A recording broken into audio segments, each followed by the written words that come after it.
Je m'appelle Victoria, j'ai 28 ans, et alors que j'étais assise dans le bureau stérile aux boiseries d'acajou de l'avocat chargé de la succession de mes parents, j'étais sur le point d'être officiellement et définitivement déshéritée. L'air était lourd de l'odeur de vieux papiers et des regards suffisants et apitoyés de ma famille élargie, tous attendant la confirmation finale de ce qu'ils avaient toujours cru, que j'étais la fille oubliée, la note de bas de page de l'histoire familiale. Ils me voyaient serrer ma mallette en cuir usé, une relique de ma grand-mère, et supposaient probablement qu'elle était remplie de babioles sentimentales. Ce qu'ils ignoraient, c'est qu'à l'intérieur de cette mallette ne se trouvait pas seulement ma défense. C'était une déclaration de guerre. Elle contenait un secret, une vérité enfouie depuis des décennies, qui non seulement réécrirait leur testament, mais briserait les fondations mêmes de la vie qu'ils avaient bâtie sur des mensonges. Et maintenant, s'il vous plaît, arrêtez la vidéo et abonnez-vous à notre chaîne. Pour pouvoir continuer à faire des vidéos comme celle-ci, nous devons atteindre les 1000 abonnés le plus rapidement possible. Merci. Toute mon enfance a été une leçon magistrale sur l'art de devenir invisible. Ce n'était pas un foyer bruyant ou violent au sens traditionnel du terme. C'était un rejet silencieux et étouffant, bien plus insidieux. Mon existence était mesurée à l'aune de la lumière aveuglante de ma sœur cadette, Amélia. Là où Amélia était effervescente, j'étais contemplative. Là où elle était célébrée pour ses notes médiocres obtenues sans effort dans des matières populaires, on se moquait gentiment de mes excellentes notes dans des matières jugées inutiles, comme l'histoire et la littérature. « Oh, Victoria, c'est charmant », disait ma mère, Éléanore, avec un sourire crispé, ses yeux cherchant déjà Amélia dans la pièce. « Mais que feras-tu jamais avec de vieux livres poussiéreux ?» C'était le refrain de ma vie. Mon père, Richard, était un homme qui assimilait la valeur d'une personne à sa valeur nette. Il regardait mes bulletins scolaires, couverts d'éloges de la part des professeurs sur mon esprit d'analyse et mes dissertations perspicaces, et il se contentait de soupirer. « Le monde ne paie pas pour la poésie, Victoria, » disait-il, avant de se tourner vers Amélia pour faire l'éloge de la nouvelle raquette de tennis coûteuse qu'elle avait exigée. Les anniversaires en étaient l'illustration la plus frappante. Pour mes 6 ans, j'ai demandé une collection rare de biographies historiques. J'ai reçu un pull beige pratique, 2 tailles trop grand. Pour les 6 ans d'Amélia, mes parents ont organisé une fête avec traiteur qui a coûté plus cher que ma première année de frais de scolarité à l'université et lui ont offert un cabriolet flambant neuf, un phare rouge cerise de leur affection. Je me souviens m'être tenue dans un coin de la vaste pelouse, regardant Amélia rire tandis que ses amis poussaient des exclamations admiratives et sentir un nœud froid et dur se former dans mon estomac. Ce n'était pas de la jalousie pour la voiture, c'était le chagrin profond et douloureux pour un amour que je ne recevrais jamais. Mes proches, un chœur de tantes et d'oncles, renforçaient ce récit. Amélia est si pleine de vie, roucoulait-il. Victoria est si sérieuse. Ils n'ont jamais vu la jeune fille qui veillait toute la nuit, perdue dans les histoires de reines et d'inventeurs oubliés, la jeune fille qui trouvait plus de compagnie dans les pages d'un livre que dans sa propre maison caverneuse. La seule personne qui me voyait vraiment, était ma grand-mère Clara, la mère de ma mère.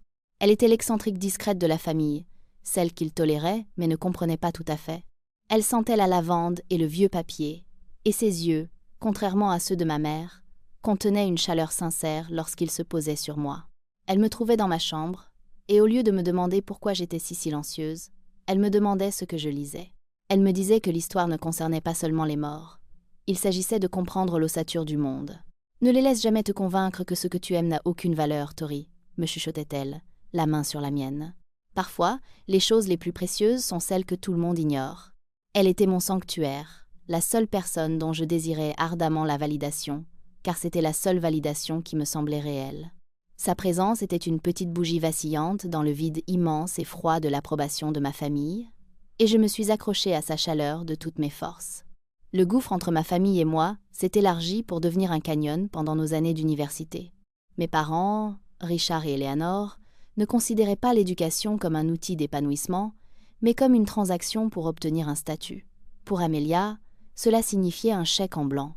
Ils ont fièrement payé pour qu'elle fréquente une prestigieuse école de commerce hors de l'État, avec des frais de scolarité notoirement élevés et une vie festive encore plus notoire. Ils lui ont acheté un appartement de luxe près du campus, l'ont meublé somptueusement et ont maintenu son compte en banque perpétuellement plein, s'assurant qu'elle n'ait jamais à affronter l'indignité d'un emploi à temps partiel. Ses appels à la maison étaient remplis d'histoires de bals de sororité et de voyages de spring break que mes parents racontaient avec une fierté rayonnante à leur country club. Amélia se fait des relations tellement formidables, disait ma mère, comme si le réseautage lors d'un gala était la plus haute forme de réussite scolaire. Mon parcours était radicalement différent. Quand j'ai annoncé mon intention de me spécialiser en histoire avec une spécialisation en archivistique, mon père a failli s'étouffer avec son steak. Une archiviste ? S'est-il moqué, le mot dégoulinant de dédain. Tu veux donc être une employée de bureau glorifiée ? Victoria, pour l'amour de Dieu, sois pragmatique. Ils ont clairement fait savoir qu'ils ne financeraient pas une telle entreprise frivole. Mon éducation était mon propre problème à résoudre. Alors, je l'ai résolu. J'ai travaillé sans relâche, postulant à toutes les bourses que je pouvais trouver, et j'ai obtenu une bourse presque complète pour une université d'État respectée. J'ai eu 2 emplois, un à la bibliothèque universitaire et un autre comme serveuse les week-ends pour couvrir mes frais de subsistance. Je vivais dans une chambre de dortoir exiguë avec un robinet qui fuyait, et j'ai mangé des nouilles ramen plus de fois que je ne pourrais le compter. Le travail ne me dérangeait pas, j'étais fière de mon indépendance. Mais la morsure de leur rejet était une fièvre constante et de bas grade. La preuve ultime de ma place dans la hiérarchie familiale est venue l'année où j'ai été acceptée dans un programme de maîtrise très compétitif. C'était un rêve devenu réalité, mais il avait un coût que je ne pouvais pas tout à fait couvrir, même avec mes économies. J'ai ravalé ma fierté, son goût amer enduisant ma langue, et j'ai demandé à mes parents un prêt de 5 000 $. Pas un cadeau, un prêt, avec un plan de paiement que j'avais déjà rédigé. Mon père a regardé ma proposition, son visage un masque de déception. « On ne jette pas le bon argent après le mauvais, Victoria », a-t-il dit en me rendant le papier. C'est une voie sans issue. Nous ne l'encouragerons pas. À peine 2 semaines plus tard, je les ai entendus au téléphone avec Amélia. Ils lui viraient 10 millions de dollars. 10 millions. Ils ont appelé cela de l'argent d'amorçage, pour une entreprise commerciale, qu'elle avait vaguement proposée avec une sœur de sororité, quelque chose à propos d'une application de mode de luxe. C'était une excuse à peine voilée pour simplement lui remettre une fortune, pour s'assurer qu'elle n'aurait jamais à travailler ou à lutter un seul jour de sa vie. Entendre ce chiffre, 10 millions de dollars, après qu'on m'ait refusé 5 000, a été comme un coup physique. C'est à ce moment que le nœud de chagrin dans mon estomac s'est finalement durci pour devenir autre chose. Quelque chose de froid et de résolu. C'est à ce moment que j'ai cessé de chercher leur approbation et que j'ai commencé, discrètement, à construire une vie si éloignée d'eux qu'ils ne pouvaient pas l'atteindre. Ma grand-mère Clara était la gardienne des histoires, et il s'est avéré, la gardienne des secrets.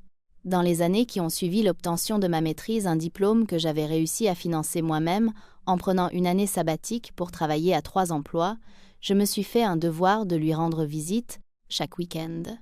Elle devenait frêle, son corps s'affaiblissait, mais son esprit était aussi vif qu'un éclat de verre. Nos visites étaient mon refuge. Nous nous asseyions dans son salon baigné de soleil, entouré de son fatras de livres et d'artefacts, et elle parlait.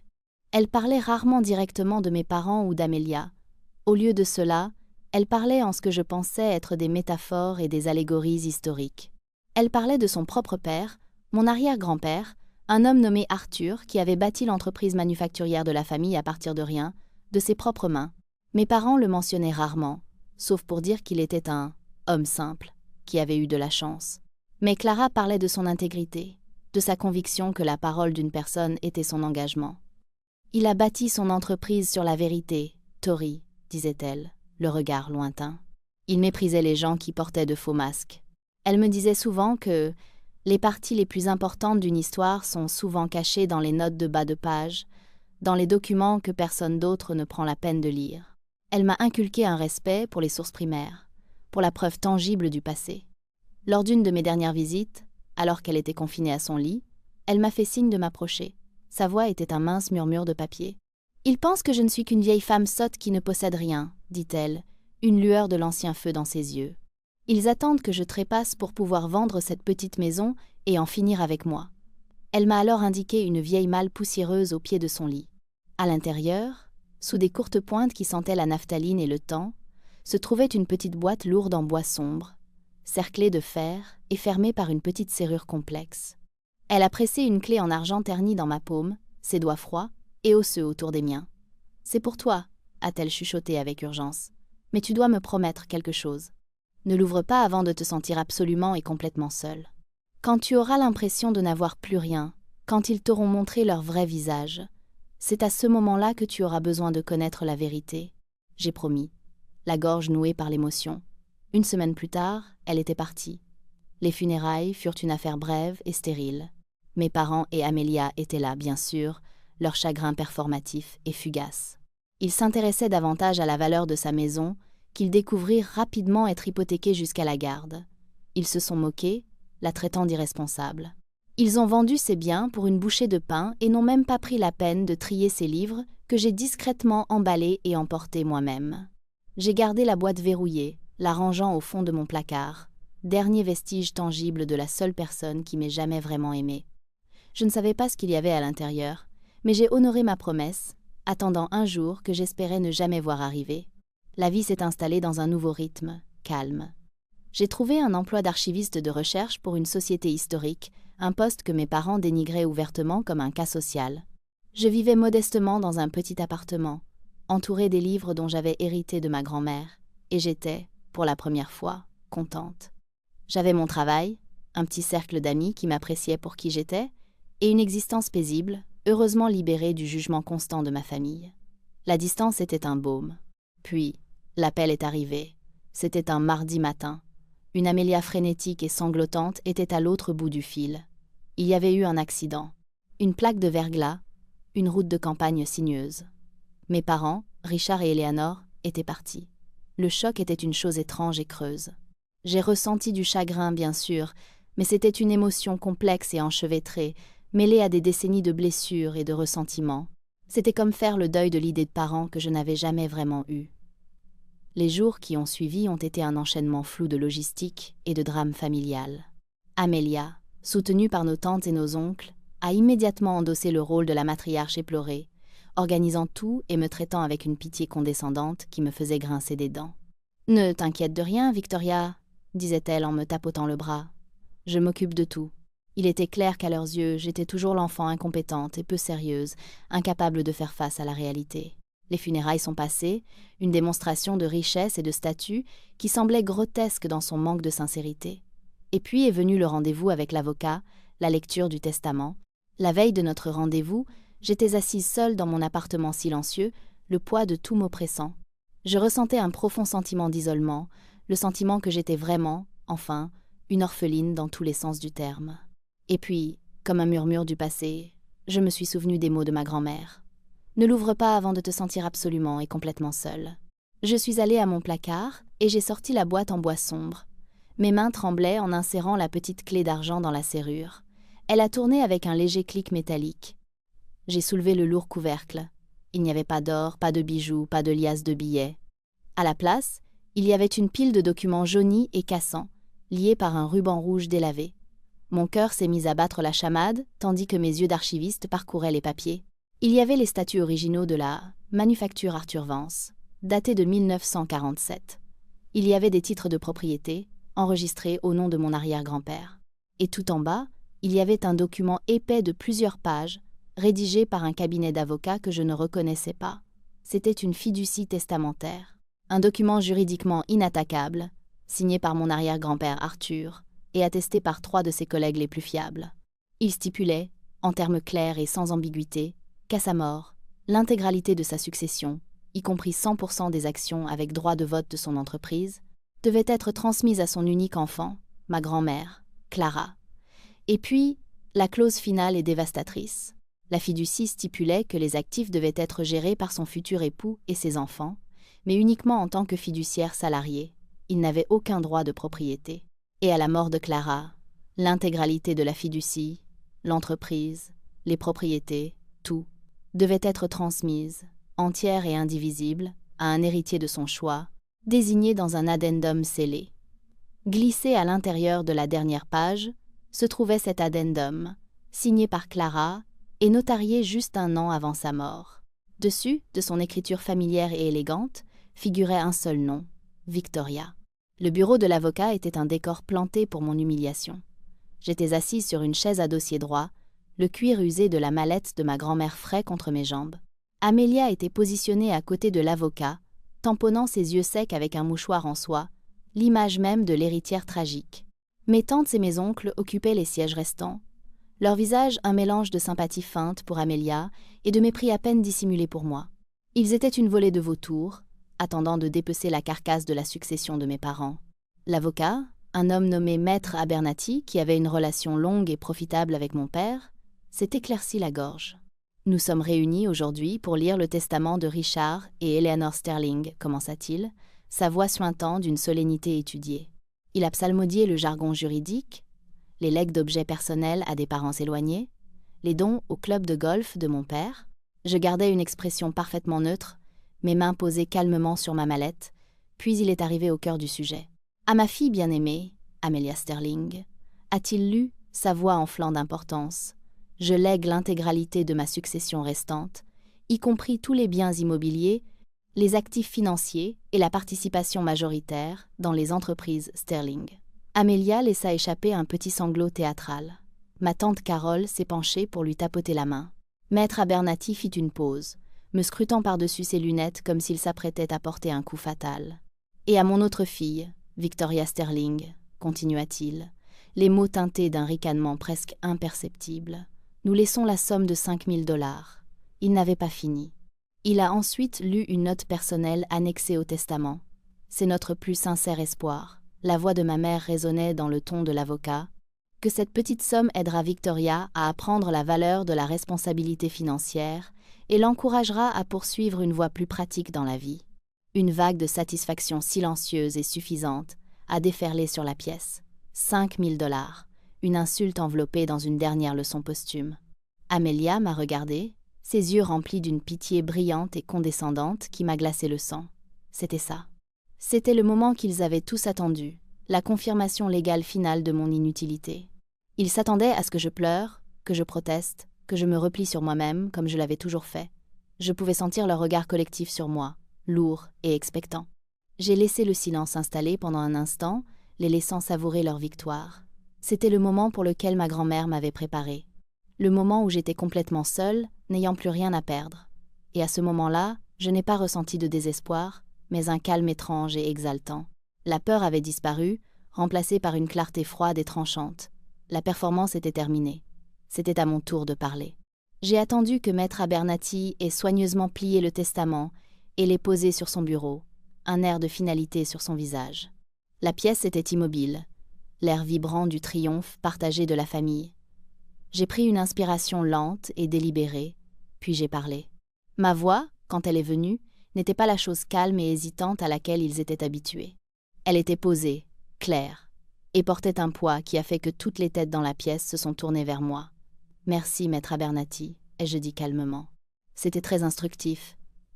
Amelia m'a lancé un regard de pure confusion, son masque chagriné glissant momentanément. Je n'ai pas regardé l'avocat.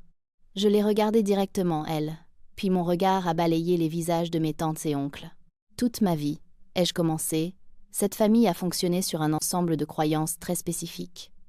La croyance que j'étais peu pratique, que je n'étais pas sérieuse, que mes intérêts ne valaient rien, que j'étais inférieure. J'ai vu une lueur d'irritation sur le visage de ma tante Carole. Mon oncle s'est agité mal à l'aise sur sa chaise. Vous avez tous adhéré à l'histoire selon laquelle mes parents étaient de brillants gens d'affaires qui ont bâti un empire, et qu'Amelia était leur digne successeur, tandis que j'étais une cause perdue, un cas social qui avait besoin d'une leçon de responsabilité. J'ai fait une pause, laissant les mots s'imprégner. Puis, d'un mouvement lent et délibéré, j'ai posé la mallette de ma grand-mère sur la table en acajou poli et j'ai ouvert les loquets. Le son était anormalement fort dans la pièce silencieuse. Ce qu'il y a de bien quand on est historienne, ai-je dit, la voix aussi tranchante que l'acier, c'est qu'on apprend à valoriser la vérité au-dessus du récit. On apprend à vérifier les notes de bas de page. On apprend à trouver les sources primaires. J'ai sorti la pile de documents, les papiers cassants et jaunis, liés par leur ruban rouge délavé. Je les ai posés sur le bureau devant Maître Abernathy, stupéfait. Ceci, ai-je annoncé, est le testament de mon arrière-grand-père, Arthur Vance, et la fiducie juridiquement contraignante qu'il a établie en 1947. Un murmure parcourut la pièce. Maître Abernathy fixait les documents comme s'ils étaient un serpent enroulé. « Mes parents n'ont pas bâti d'empire », ai-je déclaré, ma voix résonnant du pouvoir de la vérité absolue. Ils étaient des employés salariés, des fiduciaires d'un héritage qui n'a jamais été le leur. Mon père, Richard Sterling, a été engagé pour gérer l'entreprise. Ma mère, Eleanor Vance, était une bénéficiaire de la fiducie, mais elle n'en a jamais été la propriétaire. J'ai pris la dernière page, la plus cruciale. Selon cette fiducie, qui supplante tout testament que mes parents auraient pu rédiger, à la mort de l'héritière principale, ma grand-mère Clara Vance, l'intégralité de la succession l'entreprise, cet immeuble, la maison où vivaient mes parents, chaque action et obligation devait être transmise directement à un héritier de son choix. J'ai brandi l'addendum notarié, et elle m'a choisi. Le coup de grâce est venu alors que je regardais directement ma sœur. Ces 10 millions de dollars que mes parents t'ont offerts pour ton entreprise commerciale, ce n'était pas un cadeau de leur fortune. C'était un retrait illégal d'une fiducie qu'ils ne contrôlaient pas. Une fiducie qui m'appartient maintenant. Alors, Amelia, tu as une nouvelle entreprise commerciale à considérer. Trouver comment tu vas me rembourser. Le silence dans la pièce s'est brisé. Il a été remplacé par une cacophonie de bredouillements d'incrédulité et d'indignation. « C'est absurde !» a hurlé mon oncle David, son visage devenant d'un rouge tacheté. « Victoria, c'est une sorte de mauvaise blague. » Amelia se contentait de me fixer, le visage pâle, la bouche s'ouvrant et se fermant comme un poisson. La pitié dans ses yeux avait été remplacée par un choc pur et sans mélange.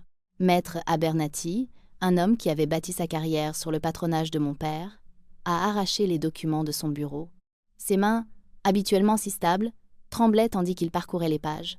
C'était un bon avocat, je le savais.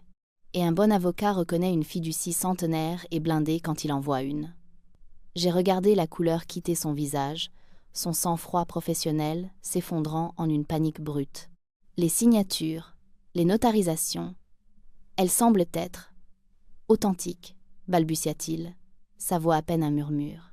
Il regardait les papiers, puis moi, puis à nouveau les papiers, les implications catastrophiques lui apparaissant dans toute leur ampleur. Il avait homologué le testament de ma grand-mère des années auparavant, déclarant qu'elle avait une succession minimale. Il venait d'exécuter le testament de mes parents, transférant une fortune qu'il ne possédait pas légalement. Sa carrière défilait devant ses yeux. J'avais déjà anticipé cela.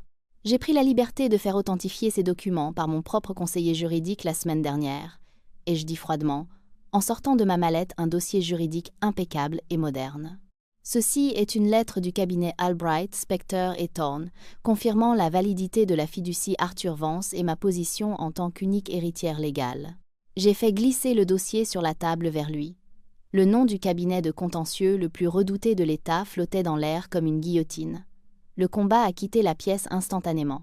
Mon oncle s'est affalé sur sa chaise. Mes tantes ont commencé à chuchoter frénétiquement entre elles. Mon avocate, une femme vive et pragmatique nommée Maître Davis, est entrée dans la pièce au bon moment, un signal silencieux que nous avions convenu à l'avance.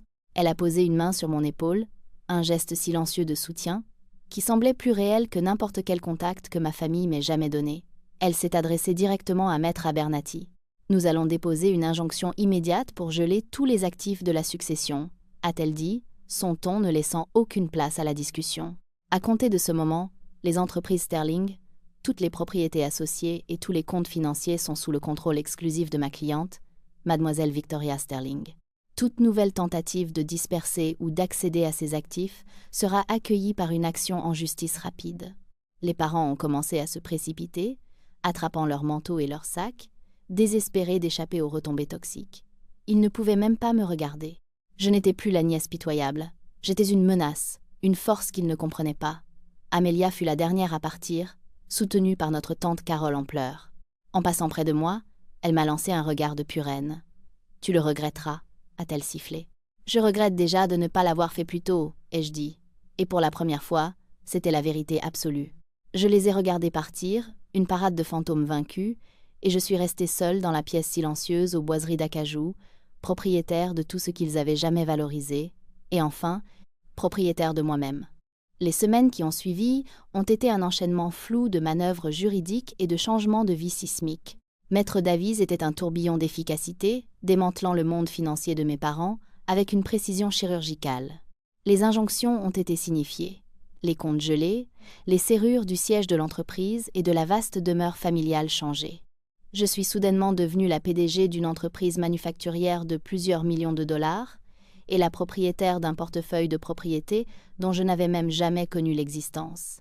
La première chose à faire était de confronter le désordre que mon père avait laissé derrière lui. Il avait dirigé l'entreprise comme son fief personnel, promouvant des copains, faisant des investissements imprudents, et utilisant les fonds de l'entreprise comme sa tirelire privée. J'ai passé mes journées à éplucher les registres et les bilans, mes compétences d'archiviste se révélant bien plus pratiques que mon père n'aurait jamais pu l'imaginer. J'ai trouvé le virement de 10 millions de dollars à Amelia, déguisé en honoraires de consultation. J'ai trouvé des dépenses extravagantes pour des adhésions à des country clubs, des vacances somptueuses et la garde-robe de créateur de ma mère, tout cela facturé à l'entreprise. C'était un monument à leur hypocrisie. Je n'étais pas cruelle, mais j'étais résolue. J'ai licencié les cadres incompétents que mon père avait embauchés et promu un directeur des opérations brillant et de longue date qui avait été constamment négligé. J'ai mis en vente la demeure familiale, symbole ostentatoire de leur statut. Elle était pleine de fantômes et de mauvais souvenirs, et je voulais m'en débarrasser. Les appels téléphoniques ont commencé presque immédiatement. D'abord, de mes tantes et oncles. Leur ton était passé d'un dédain suffisant à une douceur sirupeuse et désespérée. Ils appelaient pour prendre de mes nouvelles, pour renouer le contact, leur conversation revenant inévitablement sur l'héritage familial et sur la façon dont je pourrais avoir besoin de conseillers expérimentés. Je les ai conduits poliment mais fermement à chaque fois. Leur amour était transactionnel, et je n'achetais plus. Puis est venu l'appel d'Amelia. Elle était hystérique. La banque avait gelé ses comptes, ses créanciers l'appelaient. La compte qu'elle avait versée sur un appartement terrasse avec son « argent d'amorçage » avait disparu. « Tu as ruiné ma vie !» a-t-elle hurlé au téléphone. « Non, Amelia, » ai-je dit, la voix calme. « Nos parents ont ruiné ta vie en t'apprenant qu'on pouvait la vivre sans conséquence. Je ne fais que te présenter à la réalité. » Je lui ai proposé un accord juste rédigé par Maître Davis. Les 10 millions de dollars étaient une dette qu'elle devait à l'entreprise. Elle pouvait déclarer faillite, ou elle pouvait accepter un plan de remboursement structuré. Cela lui prendrait le reste de sa vie, mais c'était une voie à suivre. Elle a dû vendre ses vêtements de marque, sa voiture de luxe, et pour la première fois depuis son adolescence, elle a dû sortir et trouver un emploi. Elle a accepté l'accord, la voix étranglée par le ressentiment. Le processus était douloureux, mais il était aussi libérateur. Avec chaque contrat corrompu que j'annulais, avec chaque morceau de leur vie ostentatoire que je vendais, je sentais un poids se lever. Je ne me contentais pas de nettoyer une entreprise. Je purgeais le poison de mon enfance. Je prouvais, non pas à eux, mais à moi-même, que j'étais plus que capable. Je n'étais pas la fille, sérieuse et peu pratique. J'étais celle qui lisait les notes de bas de page. Et les notes de bas de page, il s'est avéré, étaient là où le vrai pouvoir était écrit. 1 an et demi peut tout changer. La Victoria, qui était entrée dans ce bureau d'avocat, serrant une mallette pleine de secrets, me semblait être une personne d'une autre vie. L'archiviste timide et négligé avait disparu, remplacé par une femme confiante et décisive qui redécouvrait sa propre force. Je n'ai pas seulement sauvé l'entreprise, je l'ai transformée. Je me suis appuyée sur son histoire, la rebaptisant de l'insipide entreprise Sterling, pour revenir à l'original Manufacture Vance. J'ai utilisé l'histoire d'intégrité et de qualité de mon arrière-grand-père Arthur comme notre nouvelle déclaration de mission. J'ai investi dans nos employés, amélioré les conditions de travail et mis en place des pratiques d'approvisionnement éthique. L'entreprise, libérée de la mauvaise gestion de mon père, a commencé à prospérer d'une manière qu'elle n'avait pas connue depuis des décennies. J'ai vendu la froide et caverneuse demeure familiale et utilisé les profits pour acheter une belle maison en grès brun, lumineuse, en ville, un espace qui me semblait être le mien. Je l'ai rempli de livres, d'art et du silence confortable, d'un foyer bâti sur la paix, non sur la prétention. J'ai aussi créé une petite fondation au nom de ma grand-mère, la Bourse Claravance, qui offrait des bourses aux étudiants poursuivant des études en sciences humaines, pour tous les autres jeunes calmes et sérieux à qui l'on disait que leur passion ne valait rien. Ma vie était pleine, mais il y avait un fil à dénouer. Je n'avais pas parlé à Amelia depuis qu'elle avait accepté en larmes le plan de remboursement. Je savais, d'après les rapports mensuels, qu'elle travaillait comme directrice adjointe dans un magasin de détail, une chute humiliante. Puis, un après-midi, elle m'a appelée. Sa voix était différente. L'arrogance stridente avait disparu, remplacée par un ton calme et hésitant que je ne lui avais jamais entendu. Elle a demandé si nous pouvions nous voir pour un café. J'ai accepté, plus par curiosité qu'autre chose. Nous nous sommes retrouvés dans un petit café neutre. Elle avait l'air fatiguée, mais pour la première fois, elle avait l'air réelle. Les vêtements de marque avaient disparu, remplacés par un simple pull et un jean. Il n'y avait pas de larmes de crocodile, pas de performance. « Je voulais m'excuser », dit-elle en baissant les yeux sur ses mains. « Pas pour l'argent.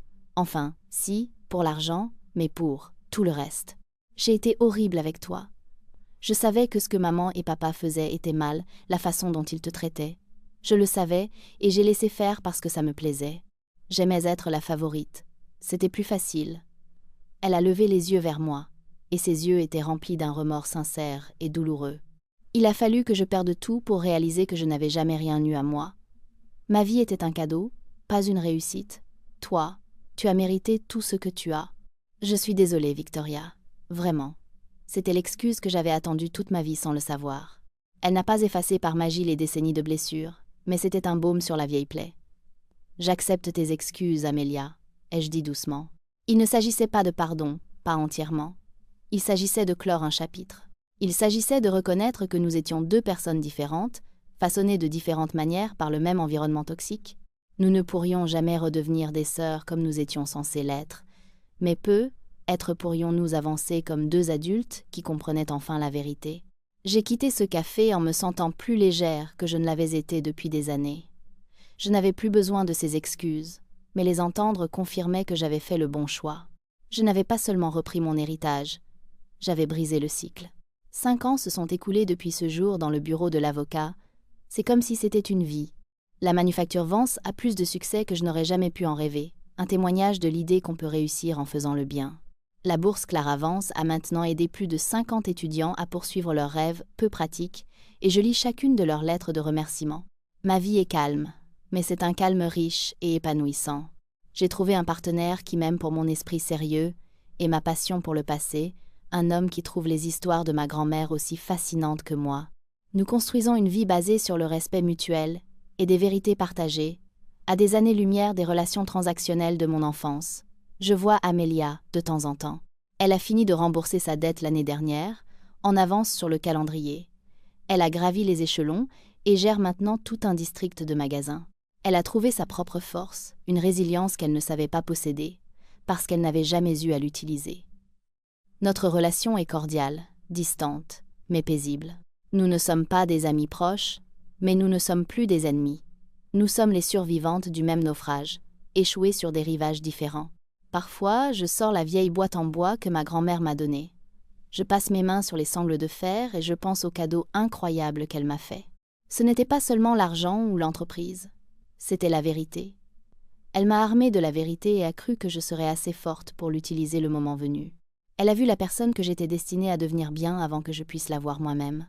Mon histoire parle d'un testament et d'un héritage caché, mais son véritable legs est le voyage qui m'a mené du sentiment d'impuissance à la découverte de mon propre pouvoir. Il s'agit de réaliser que votre valeur n'est pas déterminée par les gens qui refusent de la voir.